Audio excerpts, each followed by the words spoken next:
Okay, we're recording as from now.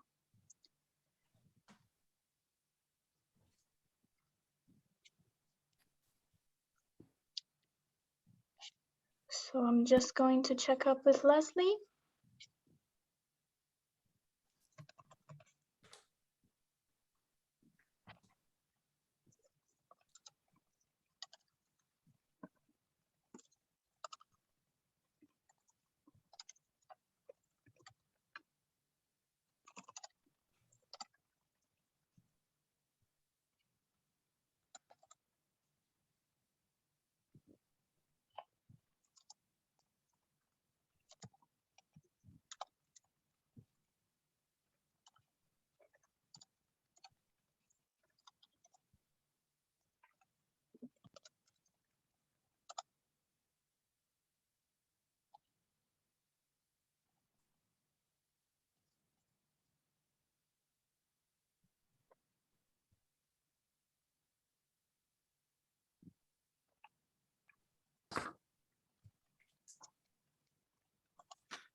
Okay. Professor Crook, I was discussing with Professor Ended earlier your work. You have done some amazing work on violence against women in politics and against women in the democratic space more widely. It's very, very impressive. Thank you. As an institute, we have been focusing a lot on this issue, and it is really great to connect with you. Oh, thank you. Thank you. It's, I know it's just been this topic that's really exploded over the last year or two in terms of public discussion. So I'm really happy to see people talking about it, so much, right? This sort of growing awareness of this issue.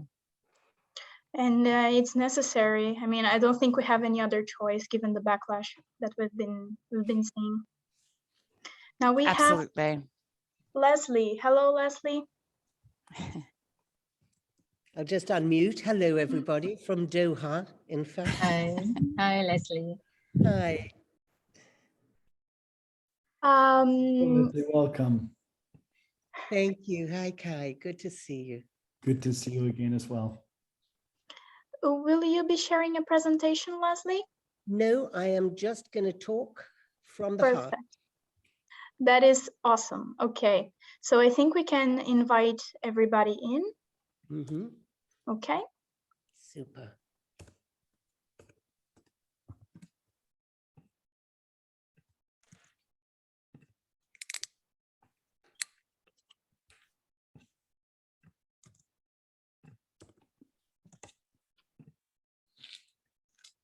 Good afternoon, good evening, and good morning. Welcome to all from the Romanian Peace Institute Pătrău, wherever you are joining us from for this global webinar addressing the topic of intersectional perspectives on the shadow pandemic, focusing on violence against women and the violent backlash against women's rights. My name is Kai Brand-Jacobsen. I'm the president of the Romanian Peace Institute, and I have the distinct honor of being able to introduce today's three extraordinary contributors and speakers at today's event. We're very glad to welcome and to have with us Professor Noraida Endut, Professor of the Unit for Research on Women and Gender, KANITA, at the School of Social Sciences, University of South Malaysia. Leslie Udwin, the founder and executive chair of Think Equal, and Professor Mona-Lena Crook, Professor of Political Science and chair of the Women in Politics PhD program at Rutgers University. For today's program, I'm going to begin by sharing my screen and just giving a little bit of background before handing over to our three speakers. And as I do so, I would also like to welcome all of our guests joining us for today's event from around the world. I hope you can now see my screen without any difficulty.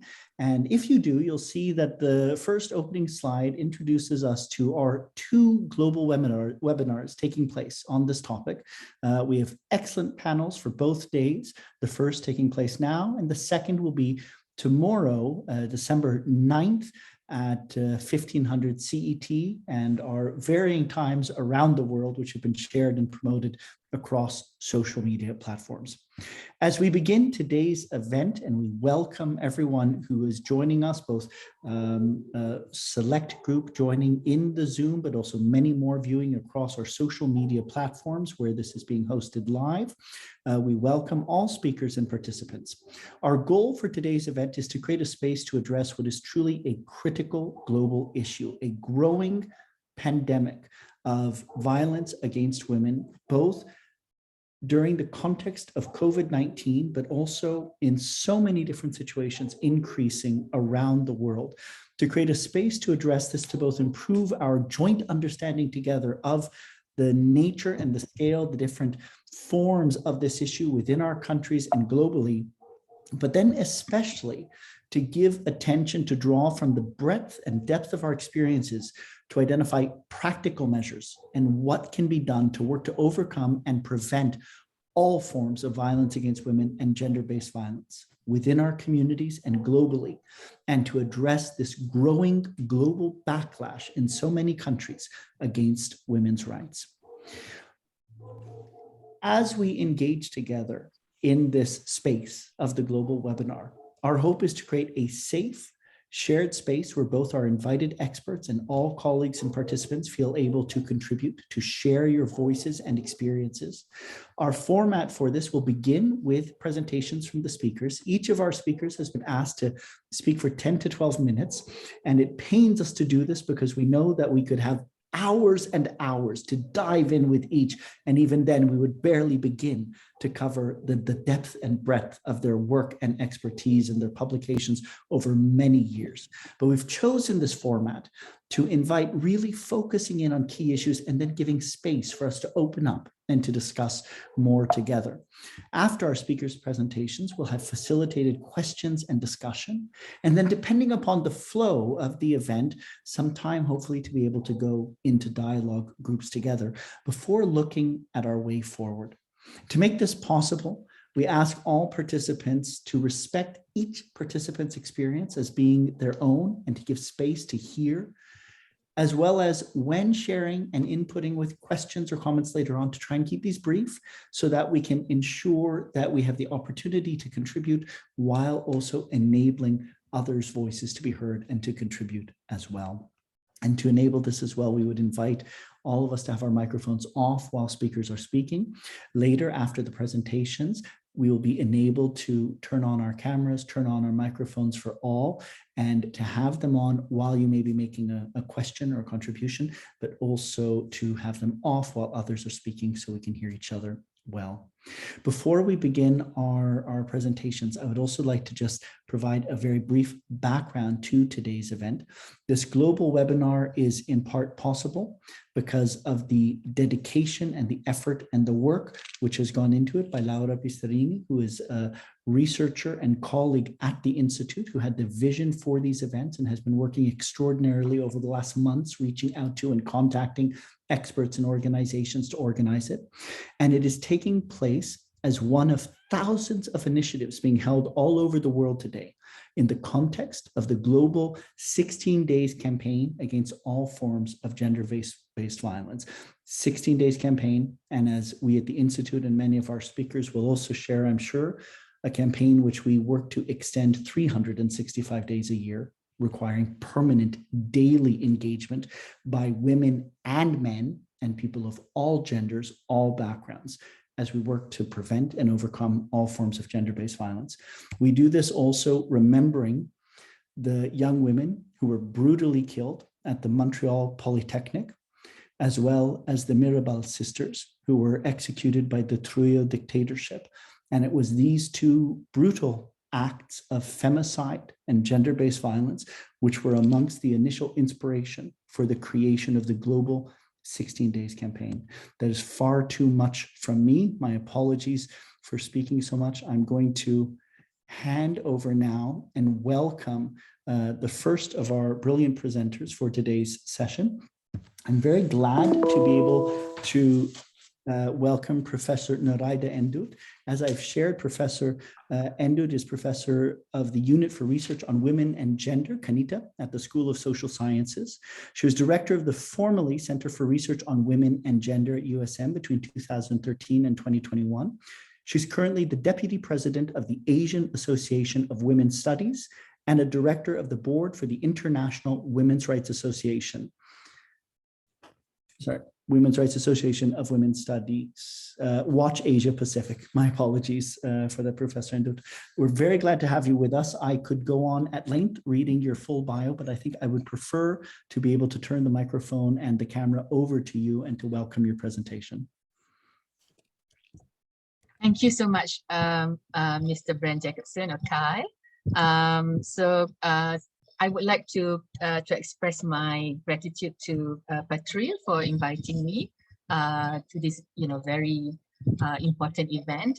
So I always look forward to this kind of event where we are sharing discourses and internationally about sharing of experiences on VOW. What I'm going to do now is to share my my PowerPoint. Just as a guideline for our discussion.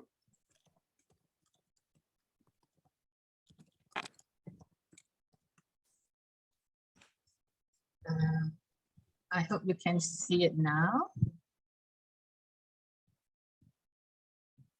So what I'm going to talk about today is really to contextualize the discussion within one of the issues of violence against women, which is sexual harassment. Sorry, I have to wait a little bit, but is this visible to everyone now? Yes, Okay. it's coming through clearly now. Okay, thank you so much.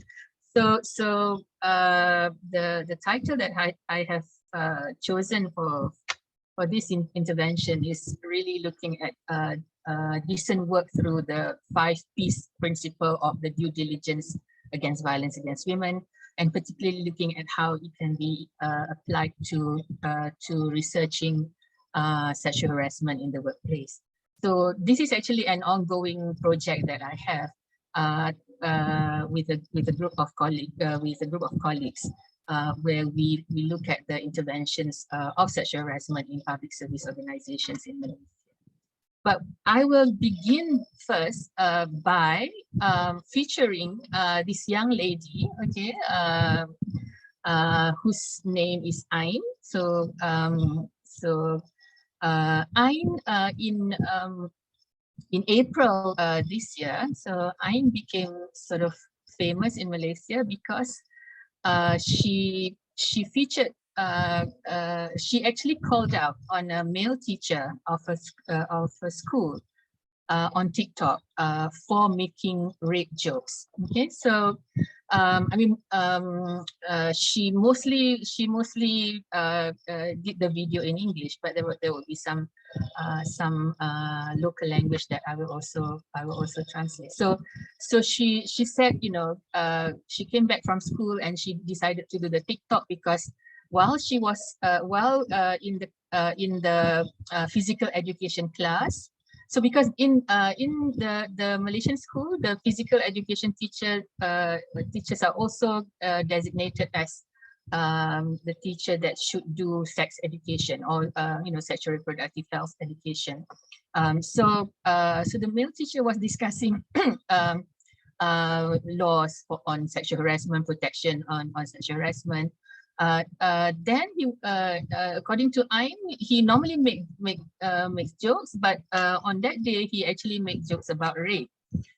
So she said, the jokes slowly getting. There was some acceptance that when teachers make jokes, that it's okay. But she said, it was getting weirder. It was getting lewd. Okay, so and then suddenly they were talking about suddenly the the teacher was talking about, you know, the definition of rape under the law, which is actually, you know, in Malaysia, basically, you know, if you rape someone below the age of 16 or below, so that's statutory rape. Or if you have a sexual relation with anyone 16 or below, that's statutory rape. So the teacher actually, according to Ain, the teacher actually made joke that so boys, if you want to rape someone, don't rape under 18 girls, you know, do it to adults, because then or if you want to have sex, do it with under don't do it with under 18, because that will be considered rape. So Ain was you know, predictably shocked, and according to her observation, that the girls went quiet and the boys were laughing, but there were also jokes about boys being raped. You know, saying that, you know, there were no reports about boys being raped, because actually boys like it when people cause sexual intercourse on them. So this is a very, I think a very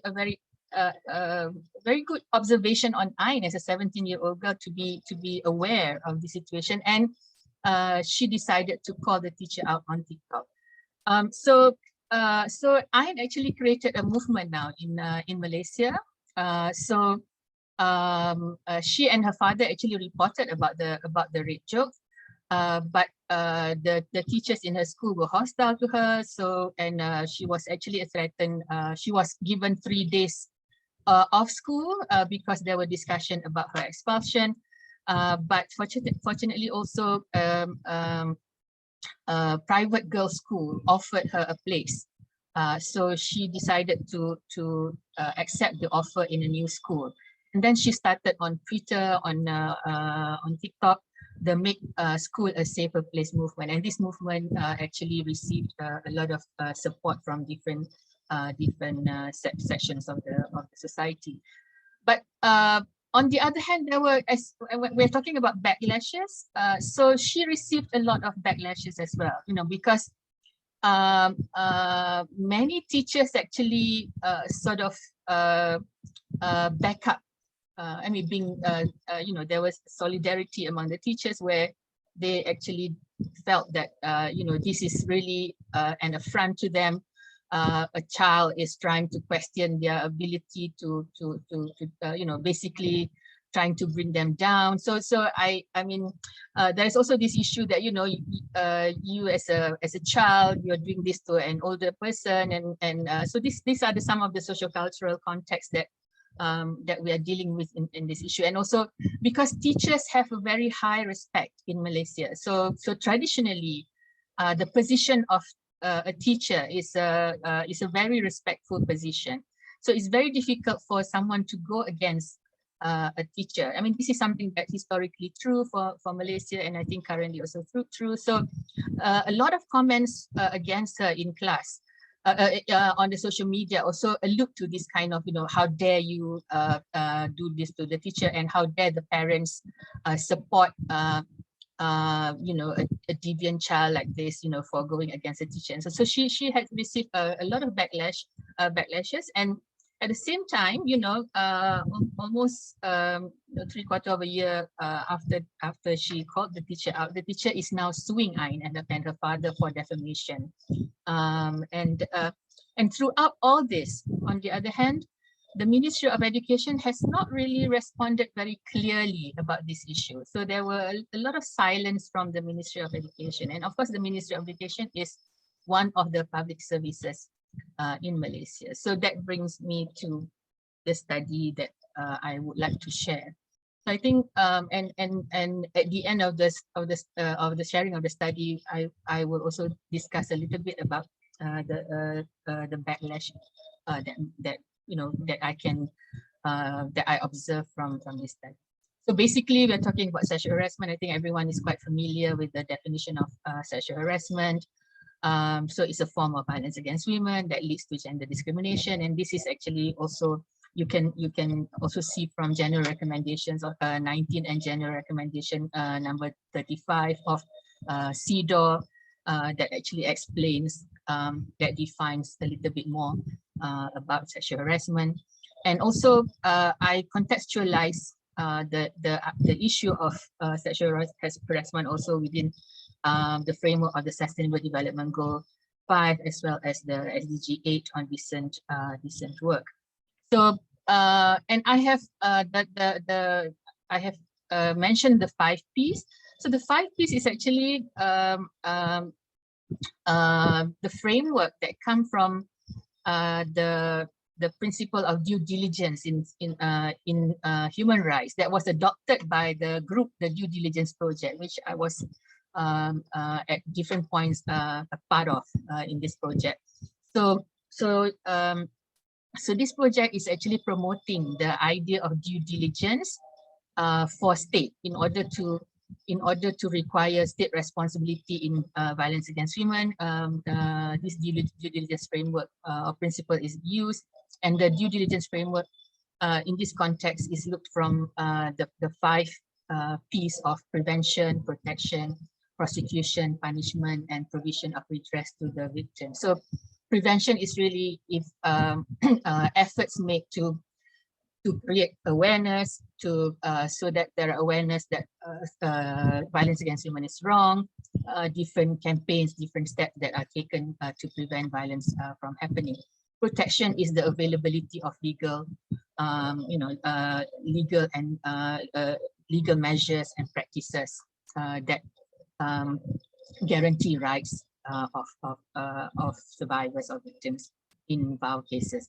Prosecution, on the other hand, is any process that will bring that will be instituted to bring the perpetrator to violence, and of course the punishment will be the outcome of that prosecution. And along the way, there should also be a provision of redress to the victim in the form in different forms, in the forms of shelters, in the forms of emotional and psychological assistance, and so on. So my colleagues and I actually received funding from the Ministry of Education to do this study. So this is an ongoing study. We are still doing part of our fieldwork in this study. Especially we have not finished with the key informant interview. So we use two types of methods in conducting this study. So one is a survey of the organizations. We sample about 130 civil service organizations, and send them a questionnaire that ask them to respond about the different types of mechanism or different types of policies that are available in the organizations. And after that, we do a sampling of, we select a few of the organizations to conduct a key informant interviews with representatives of different categories in the organizations. What we have found at this point is that in terms of pervasiveness, the organizations have 42.7% of the at least 42.7% of the organizations have reported the existence of cases. That there are cases that has happened at the organizations. When we talk about policies, when we ask them about policies, about 85% of the organizations have policies, and the awareness of these policies are mostly done through seminars, through training sessions, and so on. But for new staff, I think less so in terms of it is less widespread. Information to the new staff is less widespread. So in the onboarding process, the policies may not be made known to the new staff. And also in terms of the dissemination of the information about the policies available are also not very widespread on the website. So these are actually three forms of document, three rules and regulations that are available and mandatory to some of the public service organizations. The public officers conduct and discipline regulations 1993, service circular number 22 of 2005, and service circular number 5 of 2018.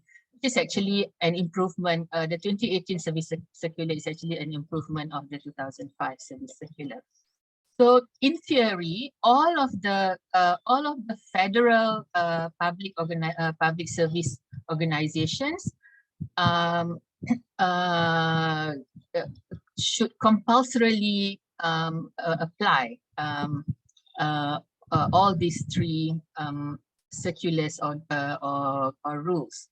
The statutory bodies, the public statutory bodies, on the other hand, have some options. I mean, they normally adopt or adapt the documents as part of their rules and regulations. The state government also. The state government is also compulsory for the state government. So because we have the different tiers of government, so we have federal government, state government, local government, and then statutory bodies. So statutory bodies and local governments have more freedom in terms of adapting and adopting the documents. So in general, so the high reporting of availability of policies is probably attributable to the fact that it is compulsory. But it is also worrying that even when it is compulsory, there are also a good number. I mean, you know, there are some organizations that have not adopted it. Okay, adopted the documents or the regulations. So this is just a timeline of the documents. And then in terms of whether or not complaints are taken to prosecution, whether they are dealt formally in the process, these are some of the options, you know, that we provide for the organizations, and it seems that most of the cases were dealt with either through the disciplinary process, which requires internal investigation, domestic inquiry, and then will be brought to the disciplinary committee, but also the notice to the head of department. I mean, this is also something that my colleagues and I feel that, you know, it is a little bit worrying, because a notice to the head of department also will have the risk in terms of if the perpetrator is the head of department or being supported by the head of department, there will not be a process, a more independent process for the victim. So we saw that the setting up of specific committee on sexual harassment that is independent, that perhaps answer only to the top management, that is less available, less reported. I mean, very few organizations report that they have this. So in terms of punishment, the topmost punishment is mostly more kind of informal punishment, because the top six punishment that is listed here, there are actually punishment that is contained in regulations and circulars. So these are like the standard punishment for any wrongdoing, any employment wrongdoing in the civil service. So dismissal. So very few cases lead to dismissal or lead to demotion or decreased pay or postponement of salary. So it's not very punishable. It's not very punishing to the perpetrators. So a lot of the cases are the perpetrator, as far as the perpetrators are concerned, it's either warning or transfer. Okay, so and there are also cases where instead of the perpetrators that are transferred, the victims are actually transferred. For the victim, as far as the provision of redress is concerned, they are mostly given counseling. Counseling is also mentioned in the circulars, you know, and the problem when we did the in-depth interview, or when we did the key informant interview, the availability of professional counselors in organizations is an issue in terms of, you know, there are not many designated counselors in the organization. So our preliminary conclusions from the survey, I think, yes, it is good to note that 85% of the civil service organizations have policy, but as I said, the policy may not be adequately publicized, and whether or not there are clear mechanism where can the survivors go. What is the first point of contact? Is there an independent committee that can receive their complaints? But on the other hand, the organizations also mentioned that there are sexual harassment sometimes is dealt with under the different headings, like the issue of non-discrimination, the integrity, because all of the public service organizations have a unique integrity unit where there are designated human resource that deal with the issue of, especially issue of wrongdoing. You know, some organizations clearly have policy on diversity and inclusiveness, and also in terms of zero tolerance towards violence, in terms of any types of violence. So these are some of the places where the sexual harassment cases would go. So as I also mentioned, it's less punitive. It is not very punitive in terms of the outcome, in terms of the punishment for the perpetrators. We did as I said, the key informant interviews are still going on, but these are some of the preliminary observations that I can make from the key informants. So the key informants were actually representative of the HR department, representative of the integrity unit or the legal unit, representative of any department, head of any department, the counselors, if there are designated counselors, and also representative of workers. So we did separately. We interviewed separately these categories of representatives. So we have found that I think the integrity unit of the organization is perhaps the key knowledge keeper about sexual harassment. So they know a lot of, you know, they are very they are spot on about, you know, about the documents. They know what the document contains and so on. So they are the ones. So they're quite knowledgeable in terms of sexual harassment, what it means, what is the definition under the circulars and so on. So and they are also, I feel that most of them, men or women, they're quite dedicated and they're quite serious in wanting to have a resolution, wanting to make sure that there are fairness and justice in the context of resolving sexual harassment cases. But on the other hand, this is across the board, okay? Across the board in terms of when we ask them about factors, what do they think about, what do they think cause sexual harassment?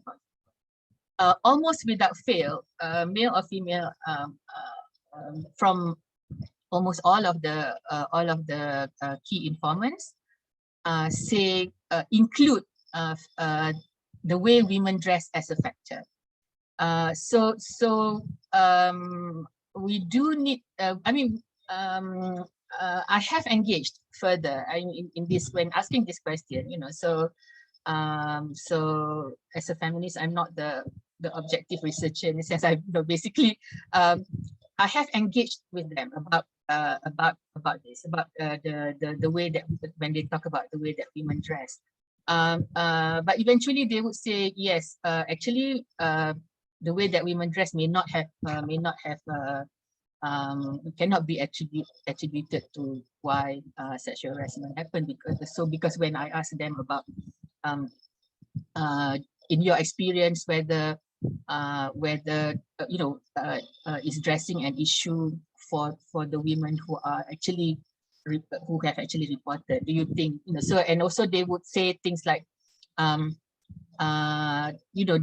to improve the situation, to make sure that sexual harassment don't happen, we should have a stricter dress code. So these are quite across the board in terms of this view. So these are I mean, if you want to call it a backlash, I mean, this can be listed as a backlash.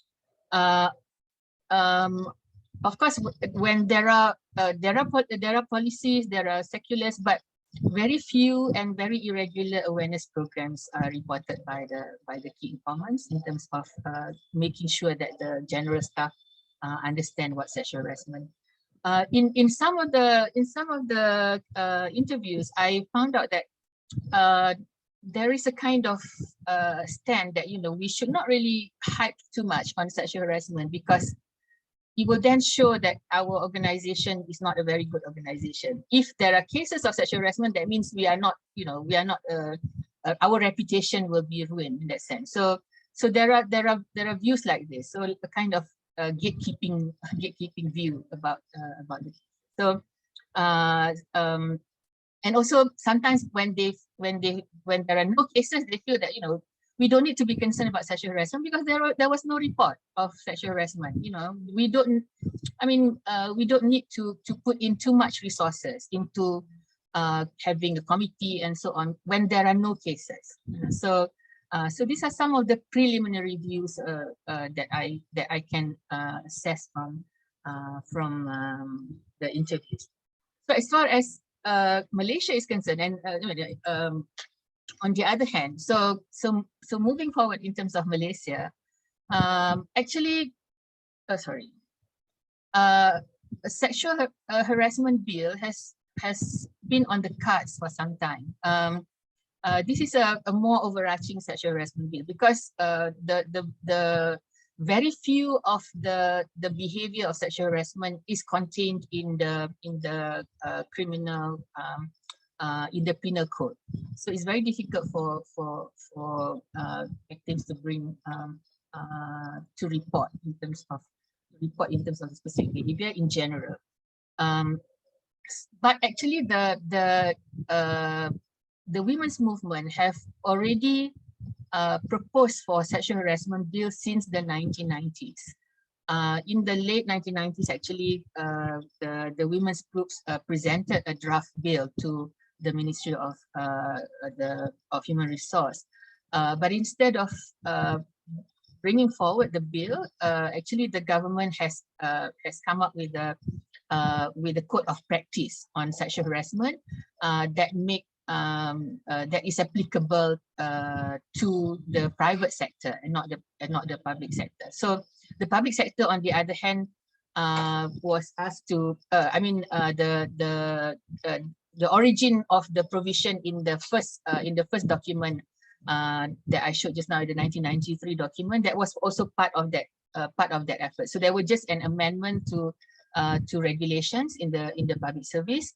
But for the private sector, they were encouraged to adopt the policy. But actually, still not many of the private sector have adopted the policy. So women's group continuously advocate for a sexual harassment bill, and in 2018 there was some serious effort to put together a sexual harassment bill, and I think in the last few months the Ministry of Women actually said that they will review the bill and will try to table it as soon as possible in Parliament.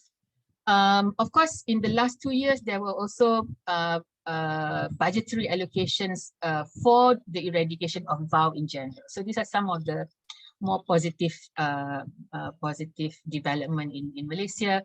And also Malaysia has just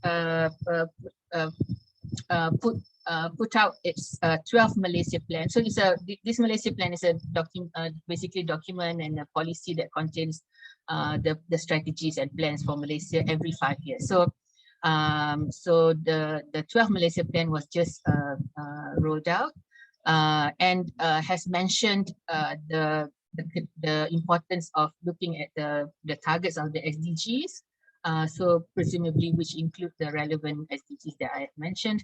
And also there is mention of gender mainstreaming, importance of gender mainstreaming. So hopefully there will be room to move forward in the context of sexual harassment, particularly and VOW generally. I will end my presentation here. So thank you so much for your attention. Thank you so much, Dr. Nuraida, for sharing this very informative presentation and the work of your extensive research. We greatly appreciate it.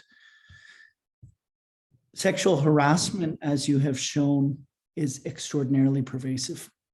Far, far more than too many people are aware of today, or rather, I would say far more pervasive than many men are aware of, as far too many women live with and experience sexual harassment across far too many spaces, from in homes to on our streets to on our workplaces. As you so clearly showed, there are too few institutions that have any form of accountability and practical measures to prevent sexual harassment or safety and protection for those who have experienced sexual harassment, including, as you shared, counseling and support. With the Time's Up and Me Too movements in many countries around the world and different local or national campaigns, including those you shared in Malaysia, organizations, in companies and public institutions, universities and schools, we're seeing this coming up in all of these different spaces. And too often, the overwhelming majority of sexual harassment and sexual abuse cases are not being reported. And when they are, too often, the women who are having the courage to speak up are themselves becoming targets and being blamed or facing further penalties and repercussions, as we've been seeing around the world, from Nigeria to China and many other contexts in recent days and weeks and months. While the overwhelming majority of sexual harassment is done to women, as you shared, men can also be targets, and this is something that is not being addressed in many countries. And again, with the lack of clear mechanisms to protect victims and not being promoted nationally or within institutions, you shared under 10% of companies having accountability systems against harassment in the workplace, while over 42.5% of public agencies having harassment cases reported. There is a lack of data, there is a lack of implementation, even where policies may exist, and so much more that needs to be done. Thank you for helping to shed light on this incredibly important topic. For our second speaker today, I would like to welcome Leslie Udwin, the founder and executive chair of the global not-for-profit education organization, Think Equal. Think Equal is both a movement and a program, and its vision is to create a safe, free, and equal world. It seeks to realize this vision through implementing its holistic and comprehensive social and emotional learning program for social justice, which has been designed in collaboration with global experts in neuroscience, education, and psychology in every early years classroom across the globe. At present, Think Equal is impacting 170,000 plus children in 20 countries, working in partnership with an array of preeminent institutions and organizations, including UNICEF, UNESCO, the World Bank, the Yale Center for Emotional Intelligence, Jeffrey Sachs Earth Institute, SDSN at Columbia University, and Pope Francis's Global Compact for Education. Leslie has been awarded the prestigious Swedish Anna Lindh Human Rights Prize and received the UN for Peace Activist Award at the United Nations. Leslie, we're very glad to have you with us, and I turn the floor over to you. Thank you so much, Kai. Thank you, Laura. Thank you to your team for inviting me to join in this critically important conversation today. We are undoubtedly in a worsening development emergency as far as our women and girls are concerned. And after all, any form of violence worsens, of course it does, the more that it proliferates unchecked, and the more we become inured to it.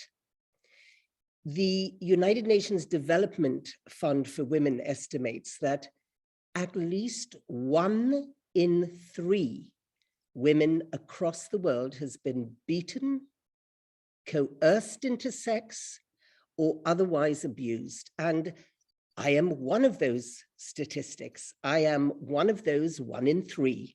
I was raped at the age of 18 in South Africa, as it happened. The statistic, of course, reflects the ubiquity of rape in every country across the world. In some countries, the rate is as high as 70% of women.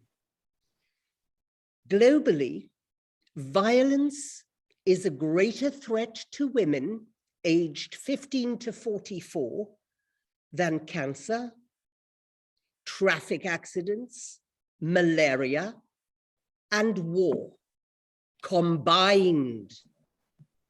These numbers speak of a culture of impunity, of systemic and institutionalized tolerance of violence against women all across the world.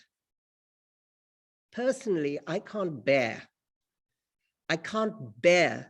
to live in such a world without giving everything I have and can possibly spare of my energies and my attention and my optimism and hope to change it. In 2013, while making a film about the gang rape and murder of a young medical student on a moving bus in Delhi in India, I'm sure many of you will remember that brutal and shocking case. I spent 31 hours interviewing several rapists and murderers in their prison cells.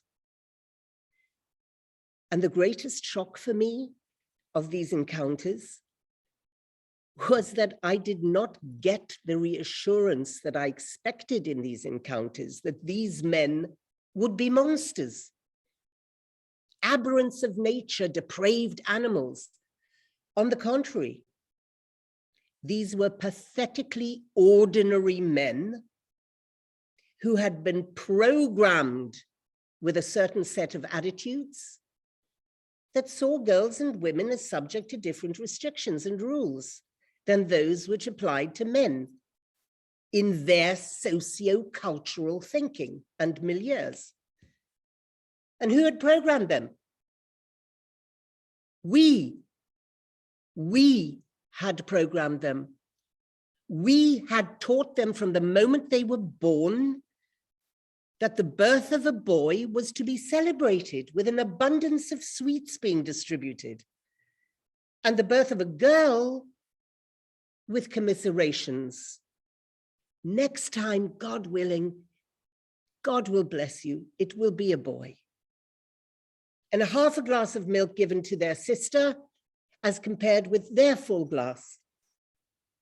And by the time they had grown into the rapists that they became, our socio-cultural thinking had taught them that this girl was out after dark, so she was a bad girl.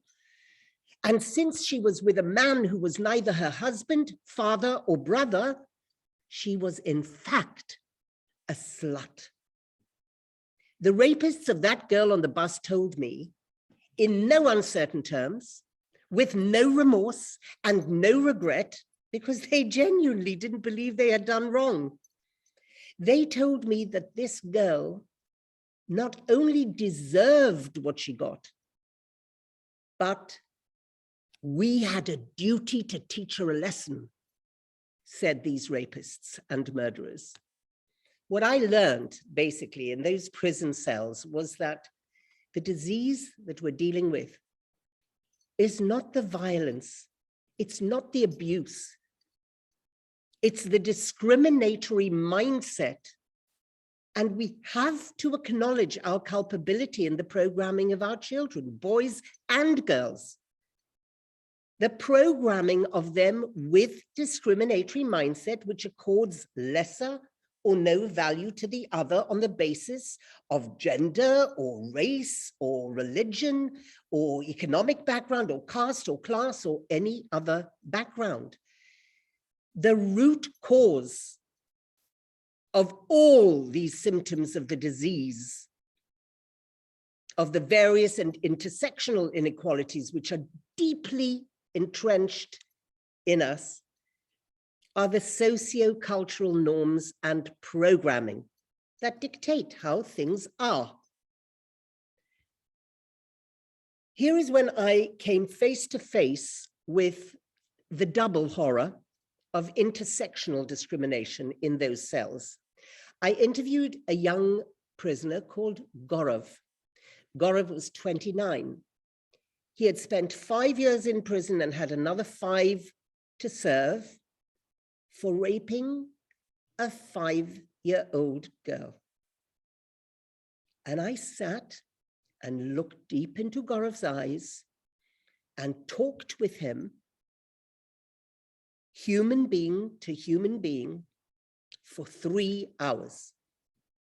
And when I asked Gaurav to help me understand how his mind could move from the thought of what he imagined himself doing to this fragile, tiny frame of a child, to actually crossing the line and doing it, he looked at me with sheer disdain for asking him the stupidest question anyone had ever asked him. And he said, word for word, he said this: she was a beggar girl.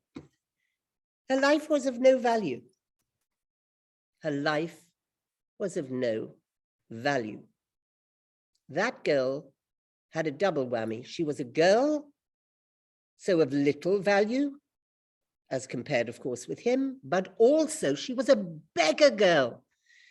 She was of absolutely no value. She was a fly to be swatted away. She was a cockroach to be stamped on. Here is the absolute truth, and I believe this with all of my being. Nothing will change for women and girls. Nothing will change until the mindset changes. And I suppose what I've been privileged to discover on that extraordinarily rare, unusual, dark yet luminous journey, and now with the help of a committee of 22 world experts in psychology, human rights, education, neuroscience, is how easy it is to change mindset if you do so holistically, comprehensively, experientially, and at the right window of opportunity of development of brain architecture. It's not rocket science, it's neuroscience. It's easy to achieve this impact and for lifetime outcomes. There are 60+ years of evaluations and evidence that this is indeed the case. And that window of opportunity is between the ages of 3 and 6. No neuroscientist would argue with what I have just said when we're talking about building a foundation in the brain, just as no architect would build a building starting from the ground floor up. They would put the foundations in first, and we have failed. We have neglected to do this. So we, with these extraordinary 22 global experts, have created a prescriptive program, has to be prescriptive, because we're dealing with early childhood in a sphere where hitherto we have undervalued, underpaid, not respected our early years teachers. We've treated them like babysitters. And we're suddenly waking up to the fact that the very gateway to sustainable human development is early years. And now we're turning around and saying, oh, please give me a critical thinker who is gender sensitive and racially equal-minded. And they're looking at you and saying, excuse me, what is a critical thinker? What is critical thinking? So it has to be, until such time as we have courses ongoing, and every teacher who goes into early childhood has been trained to teach social emotional learning. They've never learned it. It's a brand new subject. It has to be prescriptive. Anyone who's able to read can teach the Think Equal program, can mediate it and co-create these 25 competencies and skills which we teach to 3 to 6-year-old children. And what they're doing through following these instructions, which are mostly about asking questions of the children and eliciting responses. Obviously, we're not talking about putting information into empty heads. I mean, Sir Ken Robinson, Dr. Mark Brackett would never have dreamed of joining my committee of experts if we had anything like that in mind. We are co-creating pro-social neuropathways in the developing brains of our children so that our children have what is their inalienable right, their right to grow up and not rape or be raped, their right to grow up and not bully or be bullied, not become depressed without the tools to deal with it, not commit suicide, not man up, not adopt constructed stereotypes. Interestingly, the cost of this, we're an NGO, we're a not-for-profit. We neither wish to nor are allowed to make profit. So we charge for the printing, direct costs only. We aim to give all resources and training to teachers and schools for free. So all we have to raise money from, either governments, it's their duty to do this, or philanthropists, as we often have to go to, are the direct out-of-pocket expenses. And this amounts to $2 per child, not per year, as a one-off cost. It's the cost of a school meal. And this is to give Think Equal to every 3 to 6-year-old child, let's say in the UK, let's look at that figure. To give it to every 3 to 6-year-old child in England as a one-off cost with lifetime outcomes,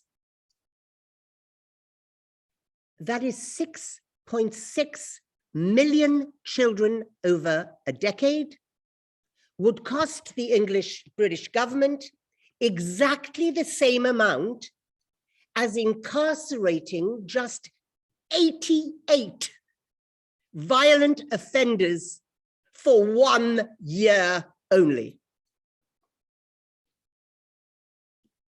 I'm excited and I'm proud to tell you that we're now in 20 countries with many thousands of schools adding this new subject to their early years curricula.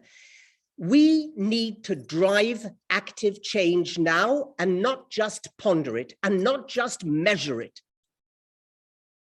We need to tackle prevention and mindset change now and stop just dealing with the fallout. Finally, I want to leave you with the question that I ask of every education minister and policy maker I encounter. How can we, you minister, you policy maker, we citizens, parents, how can we who have a duty of care to our youngest citizens deem it to be compulsory for them to learn numeracy and literacy, yet leave it optional for them to learn how to value one another and to lead healthy relationships? This cannot be optional. Anyone here today who have listened to this, who's minded to join hands in this initiative, this movement and program, who have ideas, energies, much needed voluntary support, please reach out to me. I'm about to put my email ID in the chat. And finally, I want to end with Gandhi's words. Gandhi said, if we are to achieve real peace in this world, we will have to start with the children. Thank you very much for listening. Leslie, thank you. You provide a clarion call, an example, and a voice of such passion, brilliance, and clarity on the need to bring about a global shift and to ensure that every single boy and girl child receives this education. And I would also say every single minister, every member of parliament and government, and every adult man and woman around the world. Thank you. Thank you. I would like right now our third contributor, our third speaker, Professor Mona-Lena Krook, who has been a pioneer at so many levels on addressing violence against women in politics and public life. Professor Krook is Professor of Political Science and Chair of Women in Politics in the PhD program at Rutgers University. She has published widely on gender and political representation, particularly on electoral gender quotas and the impact of women in public office. Her first book, Quotas for Women in Politics, Gender and Candidate Selection Reform Worldwide by Oxford University Press, won the American Political Science Association's Victoria Shook Award in 2010 for the best book on women in politics. Since 2015, she has worked closely with colleagues at the National Democratic Institute and other global practitioners to recognize and combat violence against women in politics as a distinct form of violence aimed at preventing and undermining women's political participation. This includes, in 2016, launching NDI's Not the Cost campaign to stop violence against women in politics. Her most recent book, Violence Against Women in Politics by Oxford University Press, just last year in 2020, draws on this work to explore, theorize, and document attacks against women in public life around the globe. Violence Against Women in Politics won the 2022 Grawemeyer Award for Ideas Improving World Order, given to those who have taken on issues of world importance and presented viewpoints that could lead to a more just and peaceful world. We are honored and privileged to have you with us here today. The microphone, the camera, the floor is yours. Thank you so much. Good morning from here in New Jersey and Rutgers University, which incidentally is the home of the Center for Women's Global Leadership, which launched the 16 days of activism in 1991. So we're celebrating 30 years of the 16 days campaign. And so it's really wonderful to be with you here today. So I was going to talk a little bit about my most recent book on violence against women in politics, and I'll just share my screen here.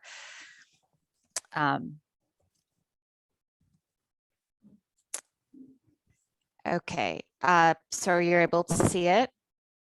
Yes, it comes through clearly. Yes, okay. Wonderful, wonderful.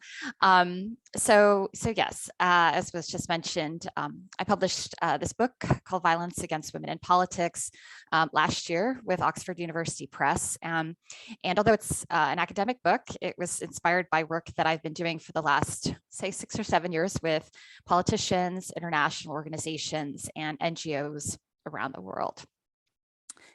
So the book is organized around 4 main questions. So first, where did the concept of violence against women in politics come from, right? So how did political women around the world come to name their experiences in this way? Second, how is violence against women in politics different from other forms of violence in politics? Third, what does it look like around the world, right? What forms does it take? And finally, what can be done to address violence against women in politics, and why does it matter that we do? So in this presentation, I'll focus mainly on the second and third questions, but say some things about the fourth at the very end. So before I go any further, it's probably a good idea to clarify what I mean by the key terms of violence and women in politics. So for many people, and I think maybe not for this audience, but I think outside of this audience, violence refers exclusively to the use of physical force. And so some scholars describe this as a minimalist definition of violence, which privileges the perspective of the perpetrator and focuses on an act that takes place at a discrete moment in time, right? So with a clearly identifiable beginning and end. In contrast, more comprehensive definitions understand violence as a violation, and specifically a violation of integrity in the sense of the wholeness or intactness of the self. So from this perspective, a person's physical integrity can be violated, but also their mental or emotional integrity as well. And this approach shifts the focus to the targets of violence and their experiences of violence, pointing out that violent acts can have ripple effects that may affect the target as well as members of their families and their communities for years to come. So this is very much in line with how women's rights activists think about gender-based violence, right, which they argue exists along a continuum or a spectrum of violence, where different types of acts tap into the same phenomenon, but also interact with and bolster one another. So on the right here, just showing the classical example of the iceberg, where the visible physical acts represent just the tip, and a large range of other acts like gendered insults and sexual harassment form a large mass under the surface. In terms of women in politics, my initial work in this area focused on female politicians. But my book argues that this phenomenon is really about women's political participation more broadly. So we should think about women serving in a wide range of political roles. And this is a linking that's already started to happen at the international level, linking parallel campaigns that have developed focusing on violence against women politicians, violence against women human rights defenders, and violence against women journalists. So globally, sometimes people say women in politics and public life, but I think politics also kind of covers all of those roles. My definition, though, would also bring in things like women as voters, as party members, election officials, and staffers and interns, among other possibilities. Okay, so in terms of the theoretical framework in my book, and I think this is probably like the main contribution, I hope something that you'll take with you here. So in the book, I distinguish between what I call violence in politics and violence against women in politics. So violence in politics is how political violence has traditionally been understood as being directed at political opponents. Right. So in this sense, it's issue-based. It's about implementing your policy vision rather than the other side's. And this form of violence affects both men and women and tends to be higher in contexts where there's greater impunity for violence. For example, in a conflict or post-conflict context, but also places where state capacity to enforce the law is relatively low. This form of violence can take some gender differentiated forms, however. For example, with the use of sexual violence against female supporters of another political party. The democratic costs of this type of violence are well recognized because one side gets its way through force and intimidation, right, rather than through fair democratic elections. Violence against women in politics, in contrast, is identity-based. It specifically targets women driven by patriarchal imperatives, namely the idea that politics is a male space and that women therefore must be kept out. It can take some gender differentiated forms like sexual violence, but also some non-gendered forms like assassinations. And the democratic costs of this type of violence, I argue, are not yet well recognized. And I think that this is for a few reasons. First, as Leslie just said, patterns of violence against women are highly normalized in many societies. Because these acts don't really seem to be out of the ordinary, right? They simply just attract very little attention.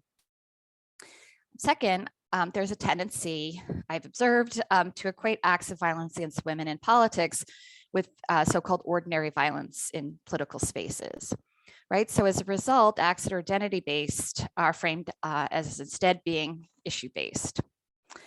Finally, most politically active women experience both forms of violence, sometimes at different moments in time and sometimes at the same time.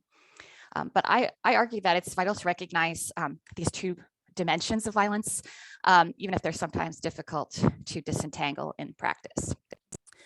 So data from a UN Women's study of violence against politically active women in India, Pakistan, and Nepal provides some evidence for this distinction. So you can see that while the largest share of perpetrators in India were political rivals, across the three countries, the most common perpetrators were members of women's own political parties and members of their own families, right? So these findings are surprising if we only understand political violence as being issue-based. They're not surprising, however, if we draw on insights from work on gender-based violence, which shows that women are most likely to experience violence at the hands of people they know.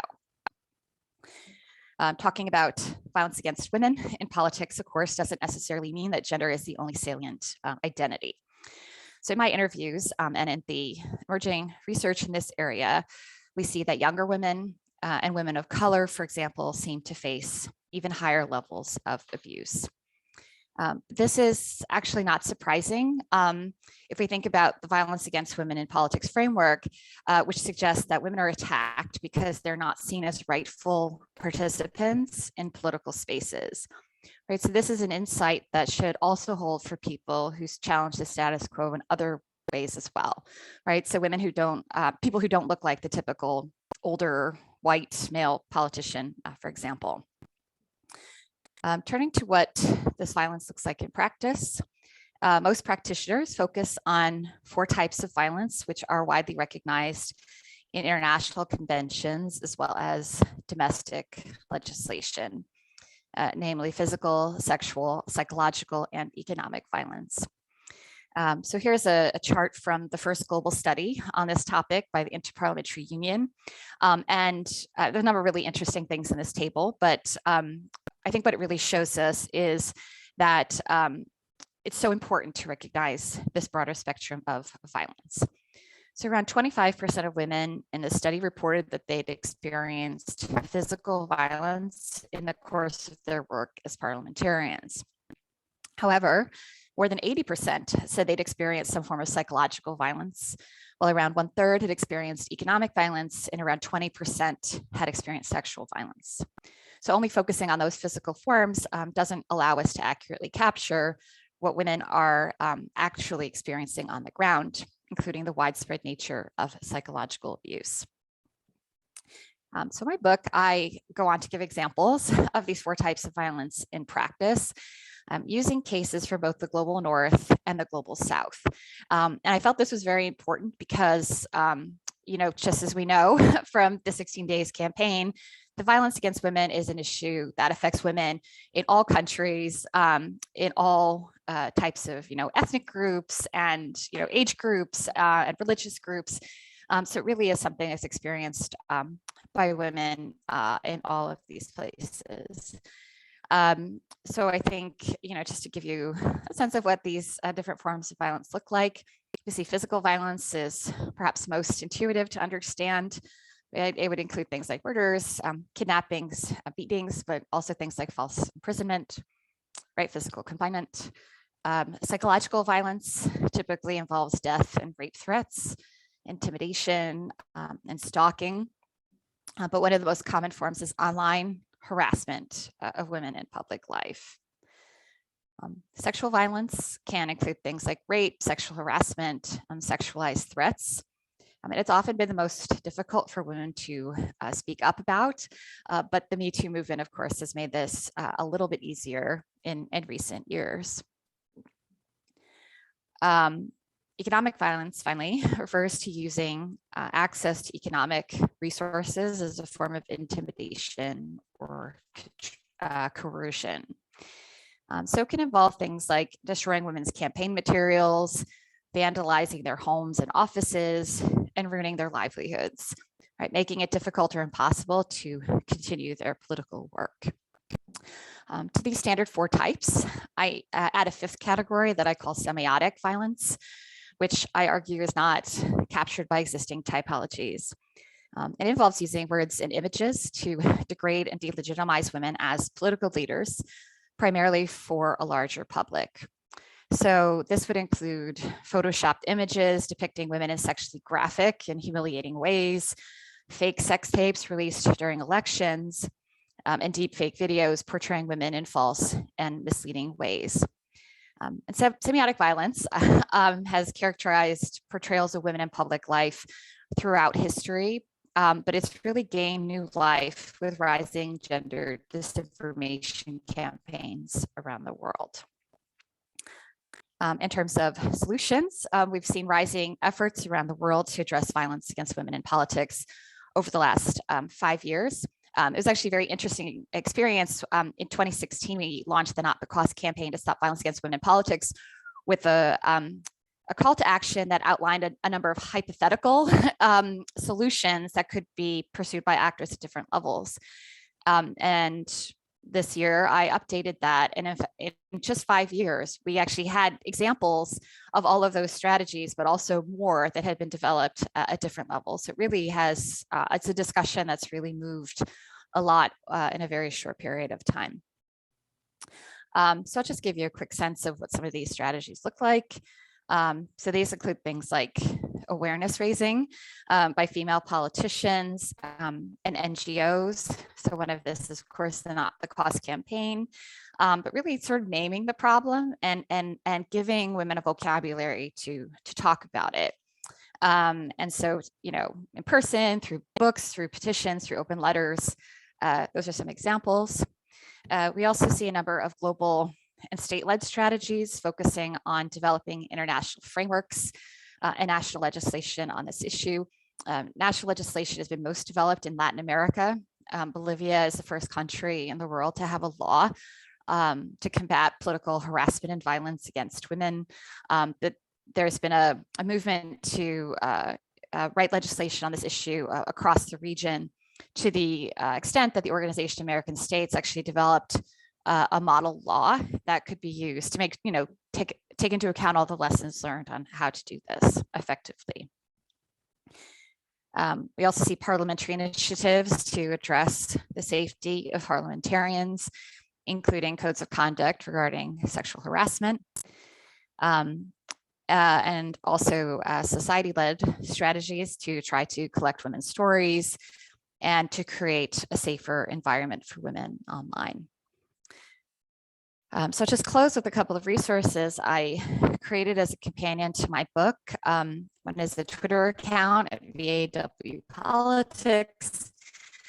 And the other is a website, which includes all the latest research and solutions on violence against women in politics. I've actually spent a lot of time updating this through the research page. It's like incredibly, you know, long and growing list of resources written by both academics as well as practitioners, just to understand what this problem is, to document it, and to think about ways of addressing it. So thank you so much, and I'll just leave it there.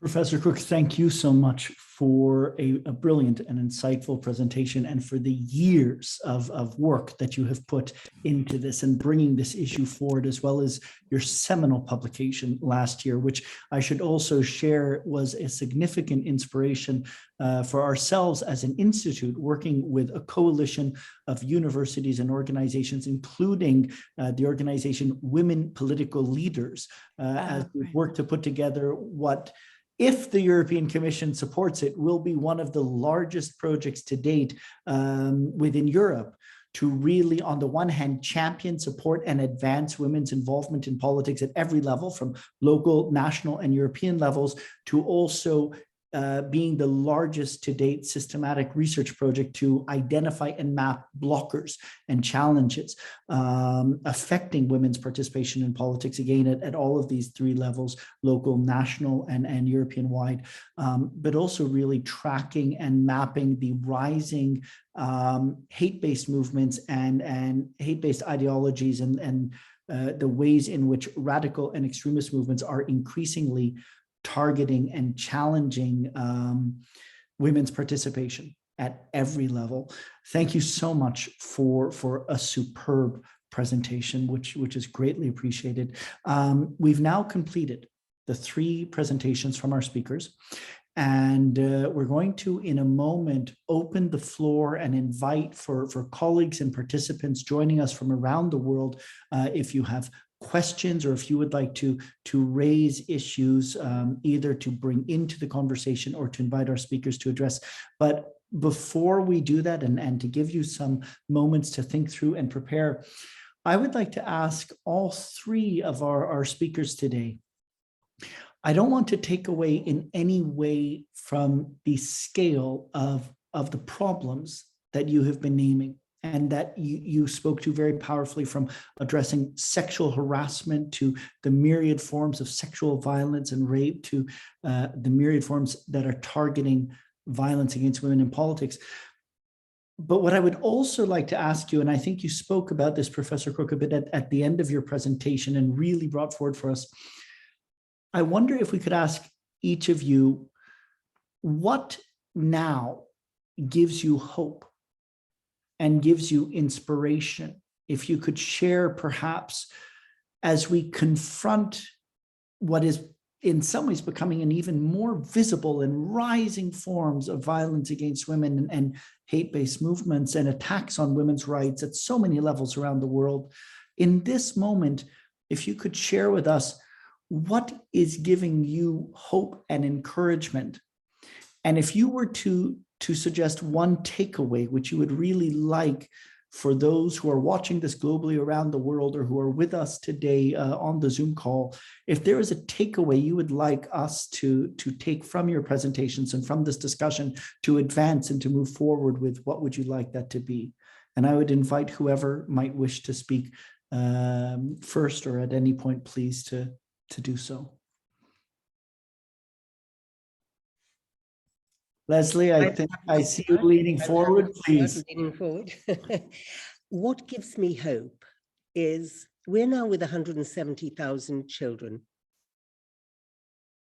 We hear back from teachers and from parents via teachers on a daily basis. There are a lot of teachers here who are feeding back to us. And we stay with that teacher for a year of implementation, the first year. So we are in touch with those teachers. I'll give you just one story of the, I have to say, thousands of stories we've received back in the last 4 years. I'll give you just one story told to me by the owner of a nursery school in Northern Alberta in Canada. Her name is Gail McDonald. Her little daycare center is called Plum Tree Nursery. She had a little boy at 3.5, arrived at her school with such socio-emotional problems, she said, that within 1 month, she had an uprising. She had to call in health visitors because this boy had only anger and extreme sadness as the 2 expressions. He had separation anxiety from his mother. He used to literally kick her shins in, and the mother was in pain at the degree of violence. He hit little children. He pushed, he destroyed, he bit, and 1 month. Bine ați venit la... Sorry, can I carry on? 1 month in, this little boy bit a little girl in the class and drew blood. The parents came the next day and said, that's it, you remove this child from the school or we're taking out every single one of our children. Gail McDonald, liberal Canadian mind that she had, said, you know what, if I acquiesce in this, this boy is going to fulfill this prophecy. He's going to hurt someone in the course of his life. And she said, I couldn't do it.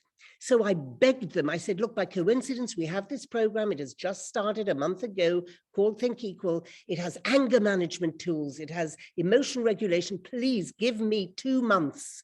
Be generous. I'll watch him like a hawk. She was writing to me 4 months later. After 4 months of this program, she saw the boy, and that's what prompted her to write to me. She said, 20 minutes ago, I was in the boy's classroom watching him with 3 other boys. They were playing a memory matching game. One boy was getting frustrated, and she said, I saw this little boy who we nearly doomed to a life of black mark against his name, expelled from daycare, right? I saw him put his arm around the boy who was getting a little bit frustrated. He looked him in the eyes and he said, don't be sad, you can do it. And then he gave him a hug. That gives me hope. I know it works. I see it working. Koko Koreng, the director of education of Gauteng district in Botswana, where every single 5-year-old got this program throughout the district, put in his report to the Ministry of Education, get this program in every school in the country, because I've not only seen the transformation of children, he said, I have seen levels of violence in the community come down. It works. One takeaway, forgive me for speaking at such great length, one takeaway, please encourage all of those policymakers you're in touch with. We know this works. We have volumes and tomes. We have James Heckman, Nobel laureate, who has proved that it works. You know, let's just do it and get on with it and change those mindsets, because that's how we'll change our world for the better, particularly for women and girls, but for everyone, actually. Thank you so much, Leslie. And my apologies. We have another event happening simultaneously, and I don't understand how on the tech side, but that was the sound interference. It's actually specifically on the topic of supporting survivors of rape and sexual violence with practitioners working on this issue all across the country. Please, Dr. Ndut, Dr. Crook, if either of you would like to. I will give my opinion on this. So I think like Leslie, what gives me hope and inspiration is, of course, the young people. You know, I think that's why stories of Ain, for example, for me is very inspiring. And it has led to a small movement in Malaysia, a movement that has created awareness amongst many young people, you know. So the society is almost split in terms of you know, the younger people giving a lot of support to Ain and across gender divide. So there are a lot of young men are now twittering on in relation to issues of sexual harassment. And giving really good, good campaign, personal campaign with friends and so on. So I think that's the light that's coming out of this unfortunate situation for Ain. So I think I have a lot of hope for our young people. I mean, the way that they mobilize may be different from the time that I'm involved in activism and mobilization. So it's probably more fragmented in a sense that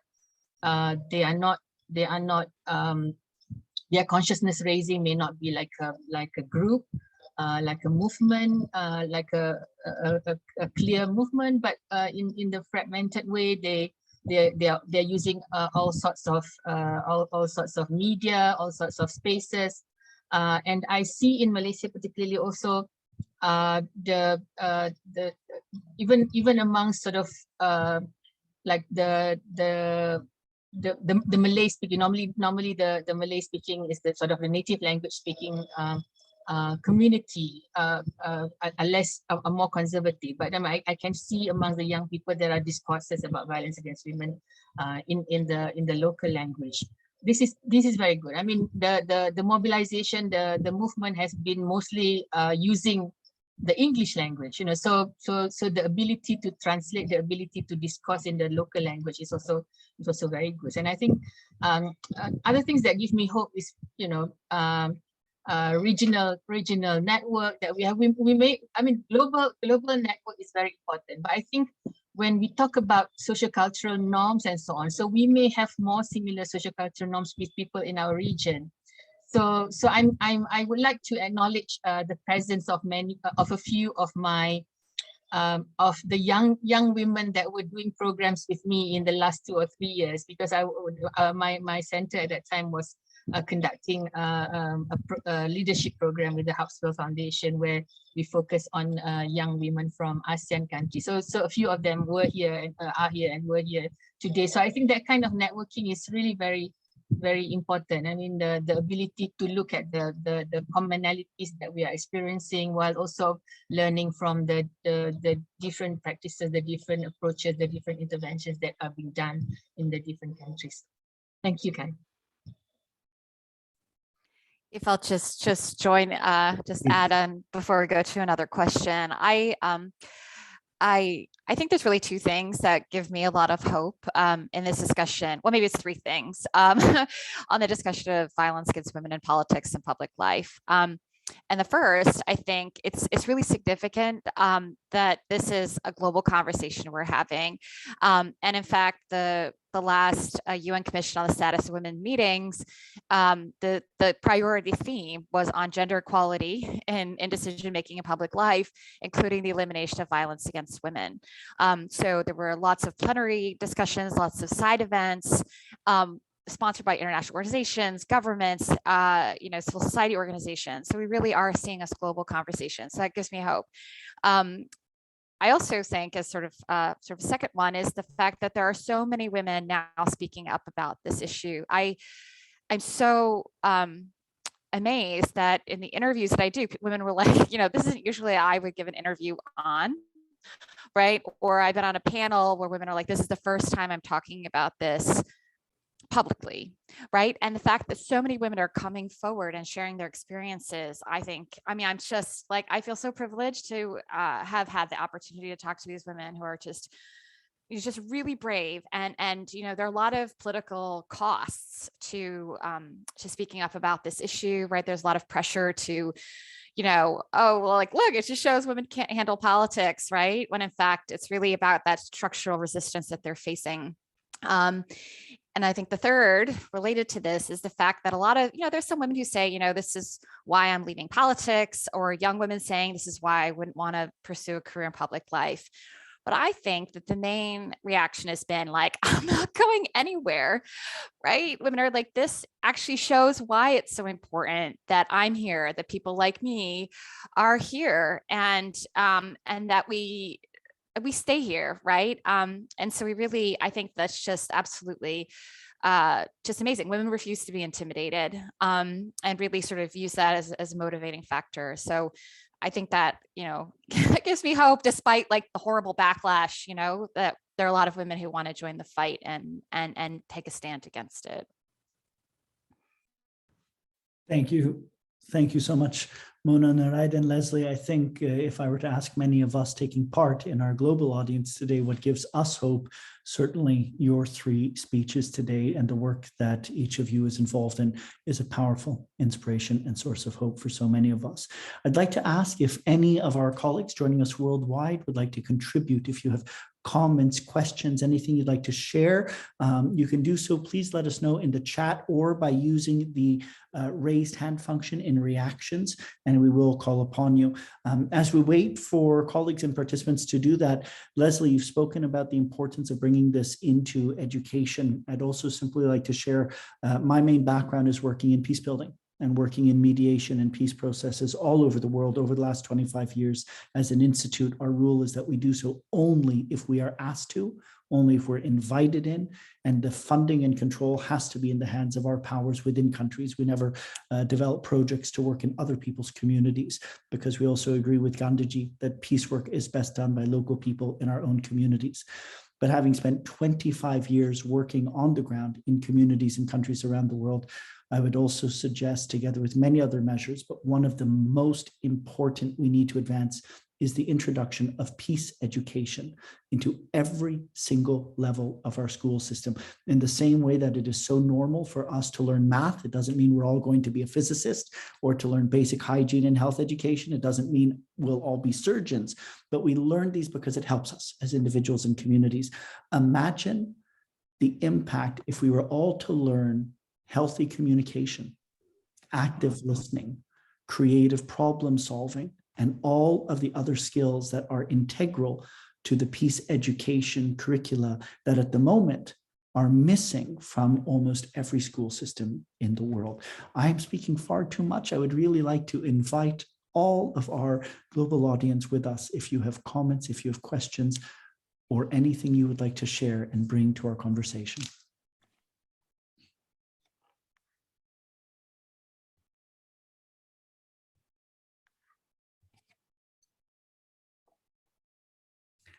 Please, Kylie. Kylie, I thought your hand went up. I'm not sure if I was wrong there. And I also see Nazura Noor and Mirko Fernandez. Kylie, was I right? Did your hand go up there? All right, as we see, in case Kylie Winston wishes to share, first I will ask Nazura Noor and then Mirko Fernandez. You should now be able to unmute your microphones. I'm going to ask our supporting team to make sure that's possible. Nazura, if you would like to unmute, we would welcome your question or contribution now. Hi, first of all, thank you so much to all the panelists.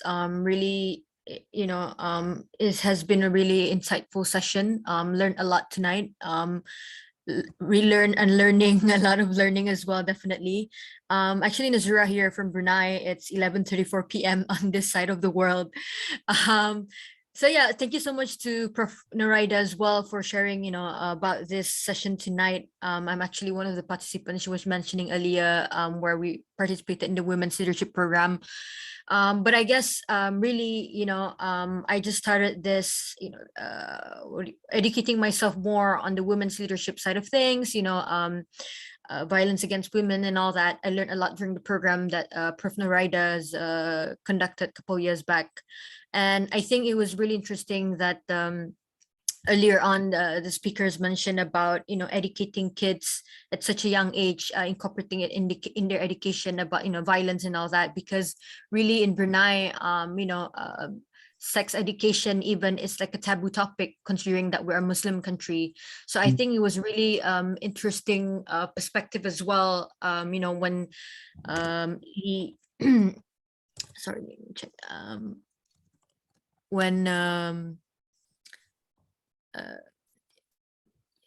So when that was shared earlier on, so, and how when she did an interview in the prison that, in actual fact, these people are not monsters, but it was because of the culture and the societal norm that made them think that it's okay for what they did, and they thought it was sort of like an obligation for them. So I think really, that really kind of changed the perspective, and it really shows that more of these things needed to be done, actually interviewing the perpetrators and all that, what made them do so, putting them in prison is one thing, but understanding why they do such things and, finding out the root causes of these things. It could also be financial and all that, stuff like that. But I guess, I just want to share like how grateful I am for this session, because it was my first time seeing the other panelists as well, such as Mona, Lina as well earlier on. So yeah, I'm really grateful for this, and I hope to perhaps join more of these. And also I was thinking connecting our local organization advocating for violence against men and also women, as shared earlier on as well, that violence are not just against women, but also men. They're also victims, male victims, but sometimes, they're afraid to speak up because of, like this what do you call that, ego and all that, things like that. But it's also important to acknowledge that there are also male victims. But so I just want to say thank you so much. It has been a really insightful session, and we do hope to invite the speakers to our local events here in Brunei. Just to share as well, I'm actually the Brunei country lead for the Young Southeast Asian Leadership Initiative, YSEALI, Women's Leadership Academy Alumni Network. So, I'm also still learning a lot of things. So I'm really grateful for the opportunity tonight to be here. Thank you. Nazora, thank you so much. We're very glad to have you here with us as well. And I think we will be inviting you as a speaker on future events to share your experiences also. Leslie, I see you'd like to reply, please. I do just want to respond, if I may. The one really important thing I want to stress is this isn't sex education in any shape or form. We're dealing with 3 to 6-year-old children. And nor is it only gender equality education. Gender equality is one of the 25 competencies and skills that we teach. We teach peaceful conflict resolution. We teach with our books, with our lesson plans. Here are the materials. The teachers get it all. Bullet point by bullet point, what questions to ask, what conversation to lead with the children, what materials. Here are our books. Faisal is not himself. This is a book which teaches our boys to express their feelings because it is healthy and important. So that isn't sex education, it's gender equality education for our boys. We teach them environmental stewardship. I love my planet. And there's a book a week. There are 24 books in a 30-week program. 6 of the weeks are all about mindfulness, breathing exercises. We teach them self-esteem. And every book has people from all over the world because we're teaching them global citizenship as well, and peace. Here's a book about COVID, which we co-wrote with the World Health Organization. Here is a book about inclusion, Diego's great idea. 25 competencies and skills. So it's not sex education by any means. And then the last thing I just want to mention is when we talk about male victims, it's not only the male victims of the perpetration of violence, it is also, in my terms, having sat and made this film for 2.5 years and having sat for 31 hours with men, I can tell you some of those men, the perpetrators themselves are victims. They are victims of robotic programming by sociocultural thinking. Thank you. Thank you so much once again, Leslie. I'd just like to share with everyone and acknowledge before I hand over to Mirko, we have also contributions and comments in the question session. We have one that I'd very much invite all of our speakers to give a moment to when you have the chance, but I think it was directly to you, Mona, the question from Chandy Eng on how can NGOs join in this work? And we are joined both here and across our social media platforms by many in government, in politics, and universities, but also in civil society organizations around the world.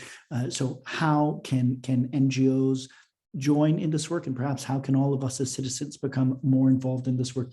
I also want to thank you so much for your bravery and your sharing, Anka Dinte, in the chat session as well. Thank you for that.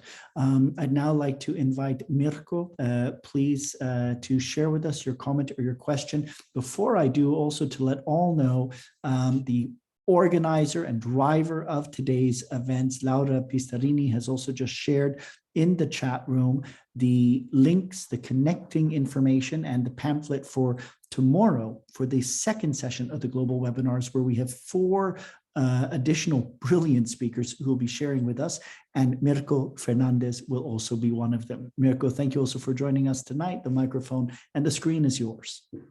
Thank you, Kai. And unfortunately, I came a bit late. I was in other webinars, but I would like to actually pick on Mona Elena. I'm very interested to know about how she sees this discussion or this narrative towards bringing rights together so they compete. And I'm referring to the right to free speech and the right to access to digital space, in this case, women and their right to not to be subject to violence, and including psychological violence. I see that the narrative is really trying to bring this discussion into a political frame where they compete, when actually these rights are actually complementary and they reinforce each other. So how do we steer that narrative so it actually highlights the incentive to violence and whatnot, so that way we don't allow it these rights to show that they are what they're not, and that they're not competing rights.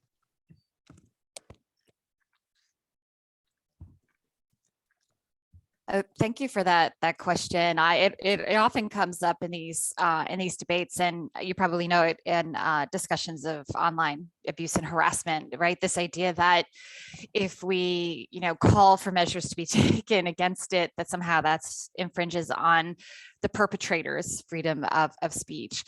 The way that I've found it very helpful to think about this is inspired by some of the people working on cyber violence, who say that actually what's the purpose of these trolls and these harassers? It's to stop the target from speaking out. It's to get the target to leave the platform. So it's actually infringing on the target's freedom of speech.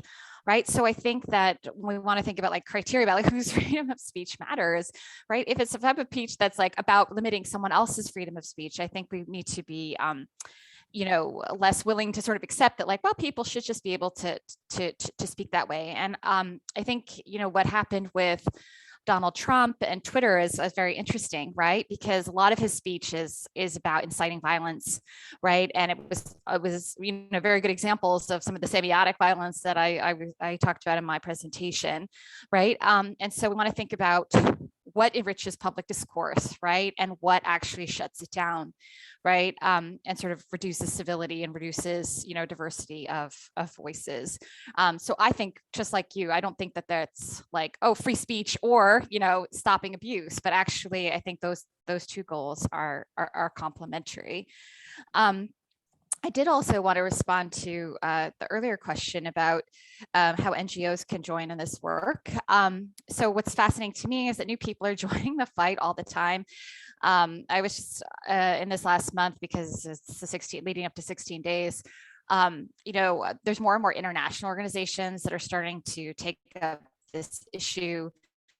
There are, new, public figures talking about this issue, new studies coming out all the time. And I really think that there are a lot of opportunities, right? But it's not coordinated, right? Because everyone's sort of discovering this issue or coming into it. And I think there's a lot of freedom. And what I would be very interested in is trying to link people more together, individual organizations, but also focusing on different types of violence. I mean, I'm so interested. It was actually discussions with my colleagues at the Center for Women's Global Leadership. They've been involved for a very long time in the Women Human Rights Defenders International Coalition, which focuses on violence against women human rights defenders. And in talking to them, I realized actually this is the same discussion we're having with female politicians, right? This is the same discussion we're having with female journalists. And it was the attacks are the same, right? The reasons for attacks are the same.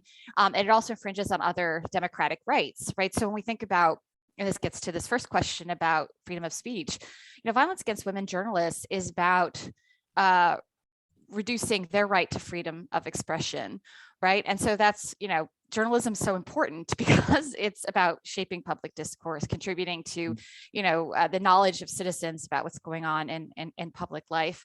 And so I think that we can think about many different kinds of democratic human rights that get implicated in these discussions. And the last thing I'll just say, which I think complements Leslie's contribution, and I think it was in one of the other comments in the chat, is that in my book, I talk about violence against women in politics as being rooted in structural violence, right? So inequalities built into our social structures. It's perpetrated through cultural violence, which is the tools in our culture that somehow legitimize or excuse forms of violence against certain groups of people, right? So a rape myth would be a good example, where people are like, well, normally you shouldn't sexually assault a person, but this woman, right? What was she wearing? What was she walking, right? And so we say, well, it's okay, right? Somehow because of these sort of the victim blaming, right? So cultural violence. And the goal is symbolic violence, right? So this idea that it's about putting people in their place in a social order, right? So it starts with the inequalities, it's perpetrated these inequalities, and then it's really about reinforcing those hierarchies. And I think that explains why it's so normalized. Like we didn't see it before, we didn't have a word for it, because all of these forms of violence sort of conspiring to say that women should not be in public life. Women who are valid targets, right, of sexist, sexist discourse. And we want to remind women those women, but other women who are witnessing it, that they don't belong in public life, right? So this is why I think we could link those other concepts as well. Thank you. Thank you so much, Mona. And one of our wonderful speakers from yesterday, joining us today, Rosalind, please. Rosalind, you're still on mute if...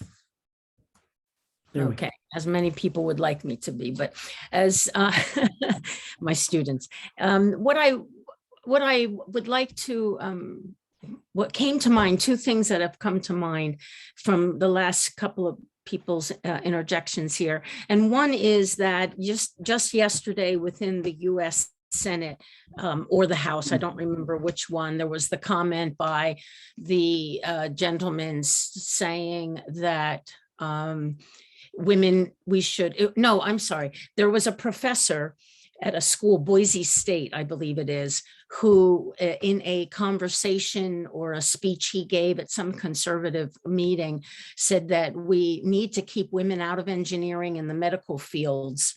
And there's a backlash against this. There were demonstrations by other professors and students, but it just shows how the boldness of some politicians and people who occupy public space, the boldness they have in bringing up that which people think but usually don't say.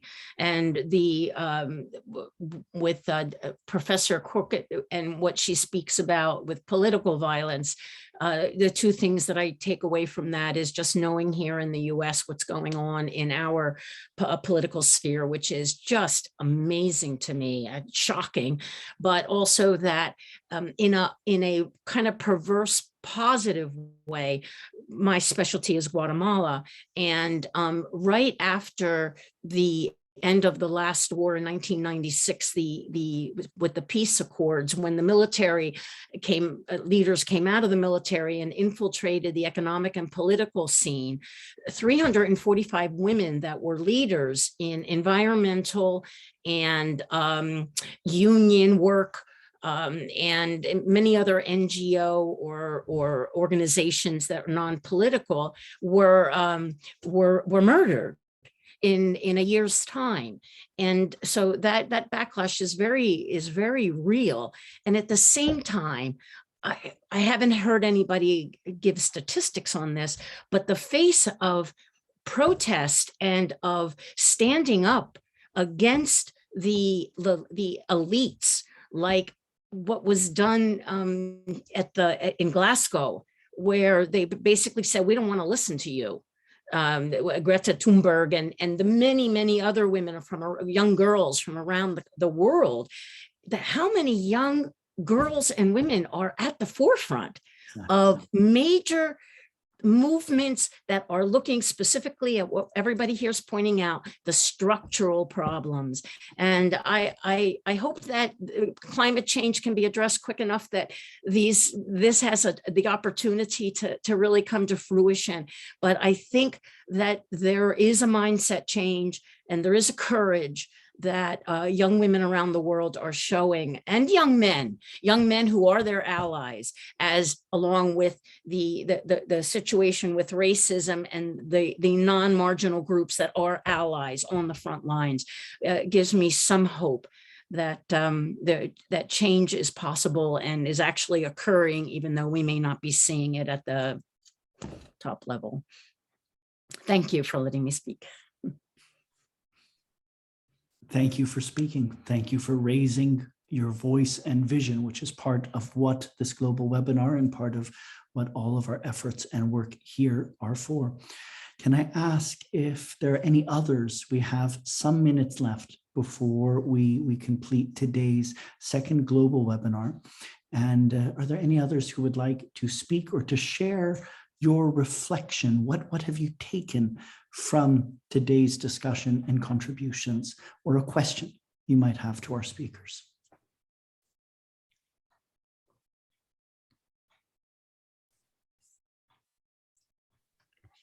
I can ask a question, if I may.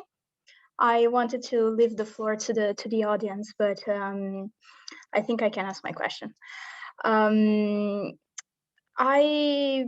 am very thankful to have been able to hear all your presentations. Now Leslie just left, but thank you very much to all the speakers. Your interventions were all very thorough, and I think everybody's going to leave this session with more knowledge. Now, Professor Crook's presentation resonated a lot with me personally. I'm going to keep this very quick because I know we're right at the end of the session. But I am originally from Brazil, and I was born and raised there. And when you think about violence against women in politics, I think that many of us will remember the assassination of Marielle Franco. That happened, unfortunately, 3 years ago, and which shocked the world, honestly. But especially when you spoke about how violence against women in politics is part of a structural feature. So our Senate building, for example, was built around in the 60s, but in 2016 was the first time that they had to build a bathroom for women inside the Senate. We didn't have a bathroom for women, which is crazy. But I just wanted to share those points with you. And I was surprised when you shared that for women in politics, it is true as well that violence happens. They suffer from violence from people that they know. And if I'm not mistaken, from people, especially from people of the same party. And it was very surprising thinking about how we have been seeing this backlash on democracy and this polarization. I would have thought that we would have seen violence against women from different sides of the spectrum, like from opposing parties. And that is very curious. If you could extend a little bit on that, I think it might be interesting. Thank you very much. Thank you very much, Laura. Mona, it'd be wonderful if you could speak to the points that Laura has raised, and if any others wish to as well. Noraida, if you'd like to also.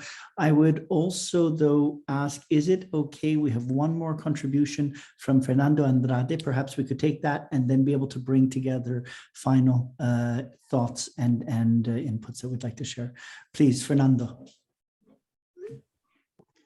Hello, everyone. I'm in United States, in the state of Georgia. I'm originally from Chile. I wanted to emphasize, I have been here in the state of Georgia for 30 years in the United States, and I'm involved in the political arena one way or another, promoting peace, and I'm a mediator by profession. And I know somebody mentioned Trump earlier, and due to the political arena that we're living right now, I would like to emphasize that it's very obvious what we have seen lately, violence and women among women, especially, we have Marjorie Taylor Greene and Laura Boebert.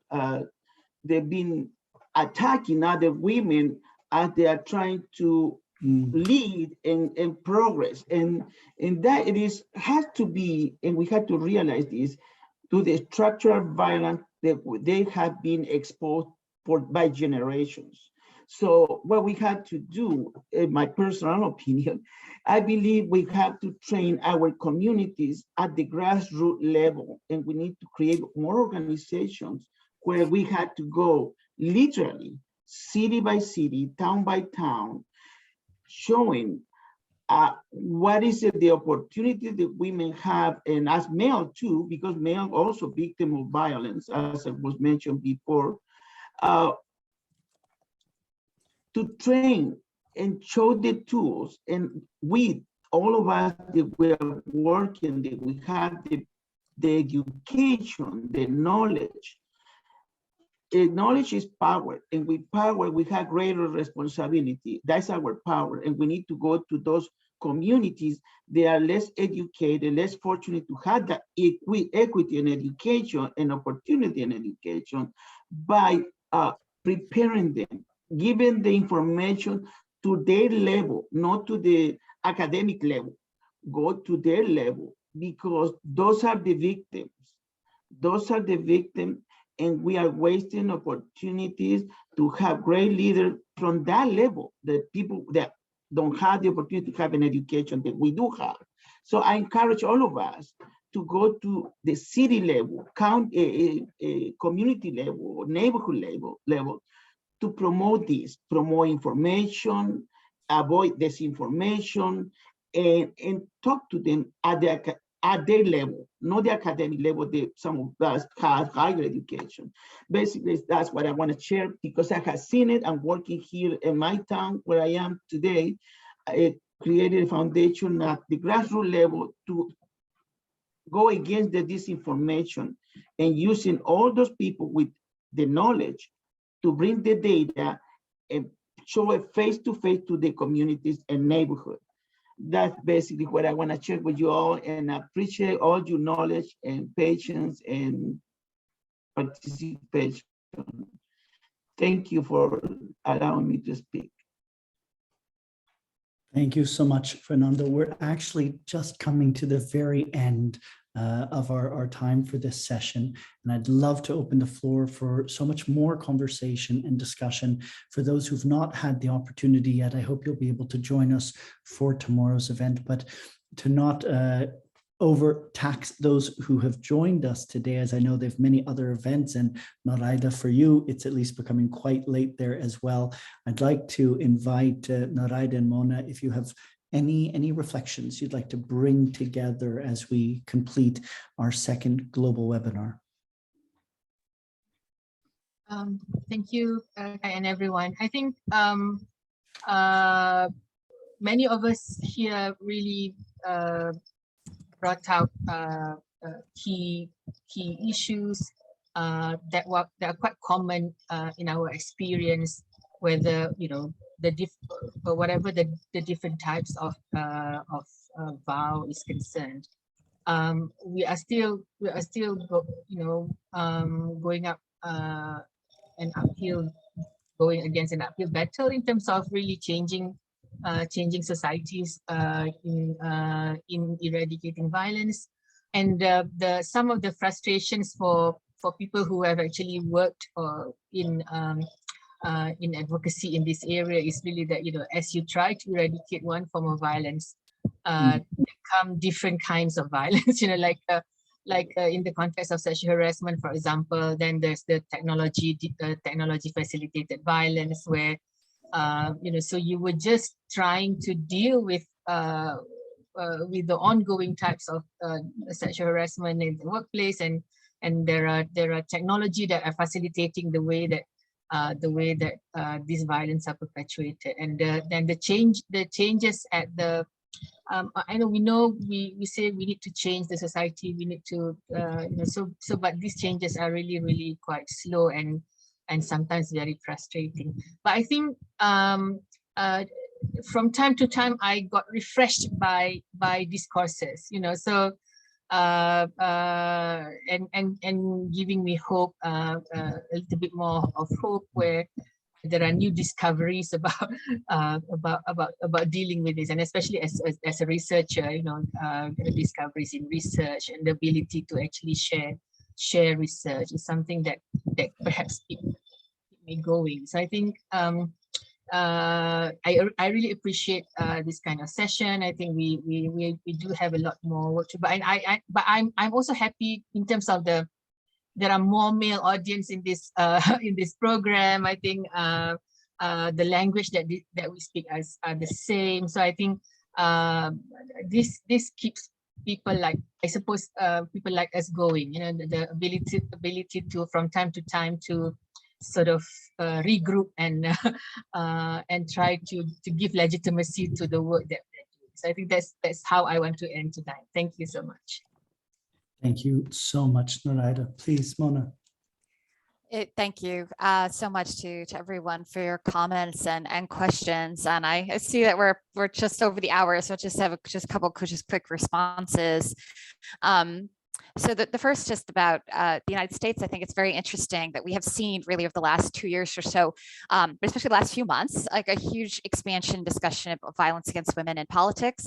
And I think it's interesting that it's happened since 2018, when we had an historic number of women running for office, but also being elected, and not just, women who look like the women before, but the most diverse group of women. So, the first Muslim women elected to Congress, the first Native American women elected to Congress, right? Trans women, elected to state legislatures. And so it's been a really, interesting, from the perspective of the topic of this seminar, that it's really, these sort of the diversity, right? And the changes, these historic changes are also prompting the backlash or prompting this discussion.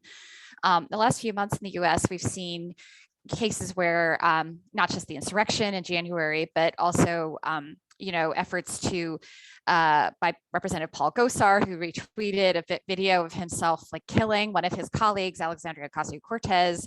We have Lauren Boebert, we have Marjorie Taylor Greene, who are, committing these acts of semiotic violence, but also acts of psychological violence. I mean, Marjorie Taylor Greene was like, pounding on the doors of AOC's office, chanting in the hallway. Lauren Boebert is openly, talks about carrying her weapons into Congress, poses with pictures of, big guns and things. So I think those are, things that we can think about as threats of physical violence as well. But I think what those examples really show us is that, just as we know for violence against women, it's not just men who perpetrate it, but also women, right? And so we shouldn't just think about this from that perspective, right? That women themselves also can promote structural, cultural, and symbolic violence against other women. On the issue of the climate activism, I also talk about the case of Greta Thunberg in my book. And, it's the case where, people who oppose her political ideas will often use identity-based attacks. So she's female, she's young, she's autistic, right? So they use that as a reason to say that this is a person not to be listened to, right? Who has no standing to speak, right, on this issue. And so they use the identity-based attacks to make this sort of issue-based argument, right? So it actually shows how those two issues are combined, but also why it's so vital, right, to think about why this is an important issue, not just for the moment, but for the future, right, for young women to be able to participate in politics. In Brazil, Marielle Franco, they wanted to put her picture on the cover of my book. I think that's a great example. I also use the example of the impeachment of Dilma Rousseff, first female president. I think there's lots of examples of sexual violence, semiotic violence in the impeachment process. It's very much about removing, this woman who's, the historic importance of her election. I think that is very much, Brazil is a fascinating case for looking at violence against women in politics. On the issue of violence against women in political parties, this is actually something that has not been discussed as much, but the National Democratic Institute conducted a study called No Party to Violence that looked at this issue in 4 countries. And I helped them do a sort of summary report of all the findings. But it's just really fascinating because that's sort of a protected space, right? People don't want to say the bad things that go on inside of their political parties. But we do have a lot of evidence for this, that this is a huge issue, and women responding in surveys that it's their colleagues who are the most common perpetrators.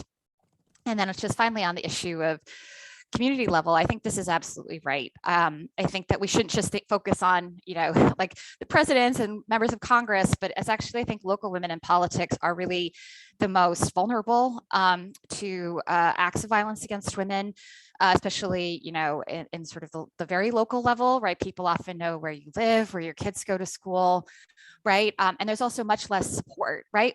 Like city halls are open to the public. And then you're sort of disconnected from, maybe women in other communities that are going through this. So I think that there's maybe greater risks, but also greater vulnerability and less ability to connect, right? So I think we really need to highlight those women at the local level, who are really like the foot soldiers of democracy, right? And we really want to support them and recognize challenges that they face with relatively few resources. Oh, thank you so much.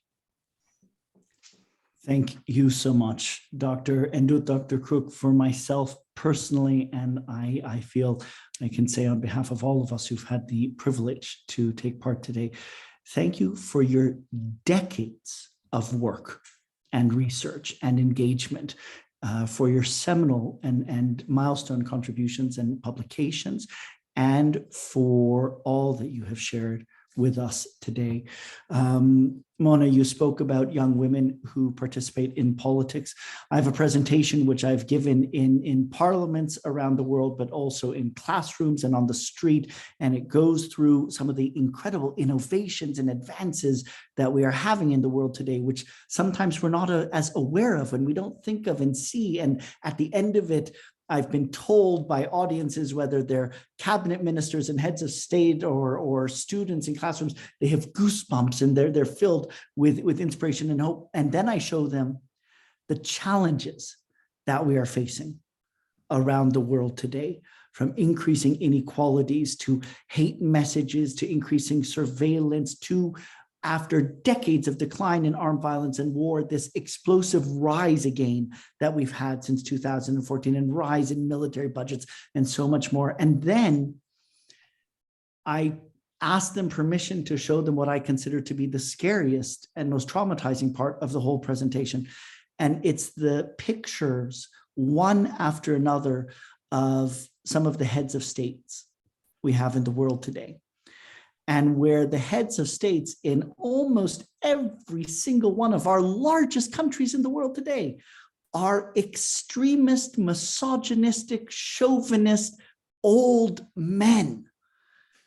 Wait. And then I show them other pictures. And they're the pictures of those you just spoke of young women in politics entering all around the world, of some of the most brilliant and inspiring political leaders that we have in our world today, almost all of whom are women in their 30s and 40s as heads of state, bringing intelligent, collaborative, participatory, inclusive models, solution-based models of governance. Noraida, you spoke of hope and the importance of hope. And a quote that I have always loved is one where someone was asked once if they were an optimist or a pessimist, and they answered, "I'm not an optimist or a pessimist. I have hope, born of the choices I make and the actions that I take." And I hope we have the project I mentioned before, Feminisms for a New Age of Democracy.